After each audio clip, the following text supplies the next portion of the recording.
When we treat anorectal malformations, we've passed being satisfied with survival. The ability to correct these functions, the ability to restore a child's lifestyle and self-worth is invigorating. And the team and community that comes together to do this, it's a very close relationship, and it's one that endures. PACE treats anorectal and pelvic malformations.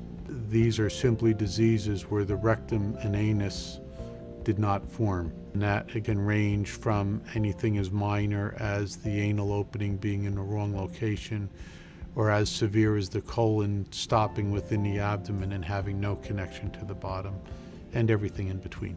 An anorectal malformation is a lifelong condition that is managed by our clinic over months and sometimes years. Shortly after the child's born, it may be very obvious that they have imperforate anus because they may not have an opening at all. Initially, when the nurses went to take my temperature rectally, there was no rectum to put the thermometer in. A couple hours after I was born, Dr. Doolin did scopes to find out what was wrong. I was diagnosed with anal atresia, which is also known as imperforate anus. So if there's no opening at all, then you'll see that the child cannot pass stool. They develop abdominal distension, and that is an emergency where you do need to do diverting colostomy. With anorectal abnormalities, except for the very simplest form, the first treatment is to bypass the obstruction with a colostomy. And Dr. Doolin, when I was 2 days old, did a procedure where he gave me a colostomy bag.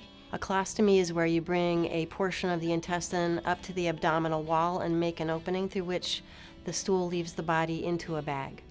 And then we let them grow, and we watch their growth very, very carefully to make sure that they're thriving, they're eating well, they're not getting a swollen belly, and that the colostomy is able to produce the bowel movements. And somewhere in the vicinity of about 3 months or so, then they're able to go to the next stage of the surgery, which is the pull-through procedure. Children with anorectal malformations and pelvic malformations will not have a normal bowel movement. These children require reconstruction, which is one of the main services of the program.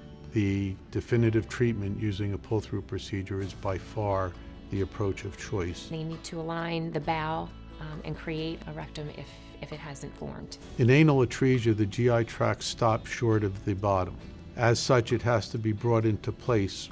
The rectum is mobilized from its attachment to either the bladder or vagina and brought to the skin to create a new anus. Dr. Doolin really pushed my mom and dad for me to have this procedure, even when they weren't sure. He told her, you have to give her a chance in life, and it has really allowed me to live my life as normal as possible. I don't think of myself as abnormal in that area because I was able to have the pull-through procedure. The surgery is only the beginning of a very long journey, and I'm glad that we have a program that's willing to spend the time with these families that it takes. This is a lifelong commitment that they need to make to both our clinic and their children. Children with anorectal malformations are put on a fairly rigid regimen. We start this young to help condition their organs. If they don't get managed young, their colons will slowly dilate over the time and become unresponsive to any management that we try. We work with the family and use a number of therapies that assist the patient in being able to move poop to the outside of their body. In the PACE program, we find ourselves involving many specialists. We use nutritionists, we use gastroenterologists, we involve psychologists, we involve neurosurgeons, we involve social workers, and often many other specialties that are just individually necessary to that child's care. Frequently, these children will be on, at the very least, fiber and a gentle laxative during their lifetime. And that's just to keep things moving the way that it needs to so that stool doesn't slow down and things don't overstretch. And so the follow-up is key. They need to see us very frequently in the beginning, and then as time is established and we get them on a good program, and then we can touch base with them 1 to 2 times a year and then as needed. I was able to go to college and I graduated with honors, and now I'm working teaching kindergarten, my dream job. Because of following through and taking care of myself, I've been able to live a normal life.